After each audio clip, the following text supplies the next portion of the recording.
ಮಧ್ಯಪ್ರಾಚ್ಯದಲ್ಲಿ ಯುದ್ಧದಿಂದಾಗಿ ಜನರೆಲ್ಲರೂ ಸಂಕಷ್ಟದ ಸ್ಥಿತಿಯಲ್ಲಿ ಸಿಲುಕಿಕೊಂಡಿದ್ದಾರೆ. ಅಮೆರಿಕದ ಅಧ್ಯಕ್ಷ ಡೊನಾಲ್ಡ್ ಟ್ರಂಪ್ ವಿರುದ್ಧ ಅಮೆರಿಕದ ಜನರೇ ತಿರುಗಿಬಿದ್ದಿದ್ದಾರೆ. ಅಮೆರಿಕದ ಪ್ರಮುಖ ನಗರಗಳಲ್ಲಿ ಟ್ರಂಪ್ ವಿರುದ್ಧ ಜನರು ಪ್ರತಿಭಟನೆಗಳನ್ನ ಕೂಗುತ್ತಾ ಆಕ್ರೋಶವನ್ನ ವ್ಯಕ್ತಪಡಿಸುತ್ತಿದ್ದಾರೆ. ಅಷ್ಟಕ್ಕೂ ಟ್ರಂಪ್ ಮೇಲೆ ಅವರ ಜನರೇ ತಿರುಗು ಬೀಳಲು ಕಾರಣವಾದರೂ ಏನು? ಅದರ ಕಂಪ್ಲೀಟ್ ಡೀಟೇಲ್ಸ್ ಇಲ್ಲಿದೆ ನೋಡಿ.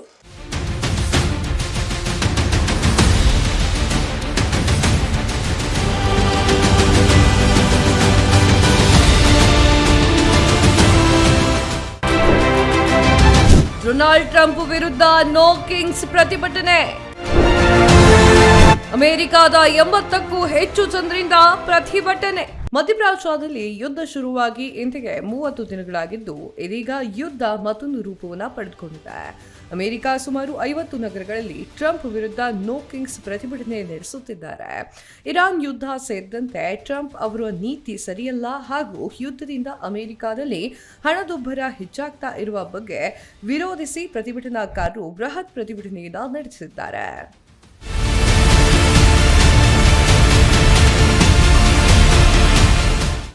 ಅಮೆರಿಕ ಎಲ್ಲ 50 ರಾಜ್ಯಗಳಲ್ಲಿ ವ್ಯಾಪಕ ಪ್ರತಿಭಟನಾ ರ್ಯಾಲಿಯನ್ನು ನಡೆಸುತ್ತಾ ಇದ್ದು, ಸುಮಾರು 80 ಲಕ್ಷಕ್ಕೂ ಹೆಚ್ಚು ಜನರು ಪ್ರತಿಭಟನೆಗೆ ಇಳಿದಿದ್ದಾರೆ.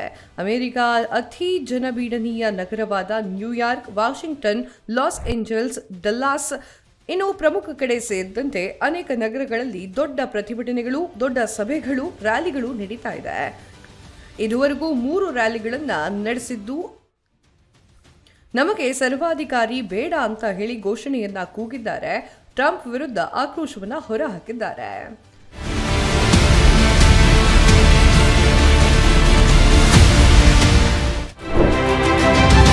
ಸಮರ ಶೂರನ ವಿರುದ್ಧ ಅಮೆರಿಕನ್ನರ ಸಿಟ್ಟು.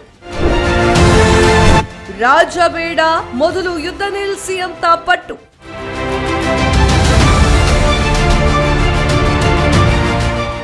ಇರಾನ್ ವಿರುದ್ಧದ ಸಮರ ಸಾರಿದಂತಹ ಅಮೆರಿಕ ಯುದ್ಧ ನಡೆಸಿದ್ದು, ಇದರಿಂದ ಕೋಪಗೊಂಡಿರುವಂತಹ ಇರಾನ್ ಅಮೆರಿಕದ ಮೇಲೆ ಪ್ರತೀಕಾರವನ್ನು ತೀರಿಸಿಕೊಳ್ಳಲು ಮುಂದಾಗಿದೆ. ಅದರಲ್ಲೂ ಅಮೆರಿಕ ಅಧ್ಯಕ್ಷ ತೆಗೆದುಕೊಂಡಿರುವಂತಹ ವಲಸೆ ವಿರೋಧಿ ನೀತಿಯಿಂದಾಗಿ ಅಮೆರಿಕದ ಜನರು ಟ್ರಂಪ್ ವಿರುದ್ಧ ಮತ್ತಷ್ಟು ಕೋಪಗೊಂಡಿದ್ದಾರೆ. ಅಮೆರಿಕ ಅಧ್ಯಕ್ಷನ ದುರಾಡಳಿತದಿಂದ ಬೇಸತ್ತ ಜನರು ಒಂದೇ ವರ್ಷದಲ್ಲಿ 3 ಬಾರಿ ಟ್ರಂಪ್ ವಿರುದ್ಧ ಪ್ರತಿಭಟನೆಯನ್ನ ಮಾಡಿದ್ದಾರೆ. ದೇಶದಲ್ಲಿ ಹಣದುಬ್ಬರವನ್ನ ಕಡಿಮೆ ಮಾಡಲು ಯುದ್ಧವನ್ನ ನಿಲ್ಲಿಸುವಂತೆ ಟ್ರಂಪ್ ವಿರುದ್ಧ ಘೋಷಣೆಯನ್ನ ಕೂಗಿದ್ದಾರೆ. ಇರಾನ್ನಲ್ಲಿನ ಯುದ್ಧ ಮತ್ತು ಅಮೆರಿಕದ ಅಧ್ಯಕ್ಷ ಡೊನಾಲ್ಡ್ ಟ್ರಂಪ್ ಅವರ ಕ್ರಮಗಳ ವಿರುದ್ಧ ಶನಿವಾರ ಅಮೆರಿಕ ಹಾಗೂ ಯುರೋಪಿನಾದ್ಯಂತ ನಡೆದಂತಹ ನೋ ಕಿಂಗ್ಸ್ ಈ ಒಂದು ರ್ಯಾಲಿಯಲ್ಲಿ ಜನ ಗುಂಪಾಗಿ ಪ್ರತಿಭಟನೆಯನ್ನ ನಡೆಸಿದ್ರು. ತಮಗೆ ರಾಜಬೇಡ, ಲಕ್ಷಾಂತರ ಜನರು ಟ್ರಂಪ್ ವಿರುದ್ಧ ನೋ ಕಿಂಗ್ಸ್ ಎನ್ನುವಂತಹ ಫಲಕವನ್ನ ಹಿಡಿದು ಪ್ರತಿಭಟನೆಯನ್ನ ನಡೆಸಿದ್ದಾರೆ. ನಮಗೆ ರಾಜಬೇಡ, ಮೊದಲು ಯುದ್ಧವನ್ನ ನಿಲ್ಲಿಸಿ ಅಂತ ಹೇಳಿ ಟ್ರಂಪ್ ವಿರುದ್ಧ ಜನ ಕಿಡಿಕಾರಿದ್ದಾರೆ. ಇದೀಗ ಯುದ್ಧ ಪ್ರಾರಂಭ ಮಾಡಿದ ಟ್ರಂಪ್ ವಿರುದ್ಧವೇ ಅಮೆರಿಕನ್ನರು ಸಿಡಿದೆದ್ದಿದ್ದು ಯುದ್ಧ ನಿಲ್ಲಿಸಿ ಅಂತ ಆಕ್ರೋಶವನ್ನ ಹೊರಹಾಕ್ತಿದ್ದಾರೆ. ಈಗಾಗಲೇ ಕದನ ವಿರಾಮ ಘೋಷಣೆ ಮಾಡಿದ್ದ ಟ್ರಂಪ್ ಅಮೆರಿಕ ಯುರೋಪ್ನಲ್ಲಿ ನಡೆಯುತ್ತಿರುವ ಪ್ರತಿಭಟನೆಗೆ ಮಣಿದು ಯುದ್ಧದಿಂದ ಹಿಂದೆ ಸರಿಯುತ್ತಾರಾ ಅನ್ನೋದನ್ನ ಕಾದು ನೋಡಬೇಕಿದೆ.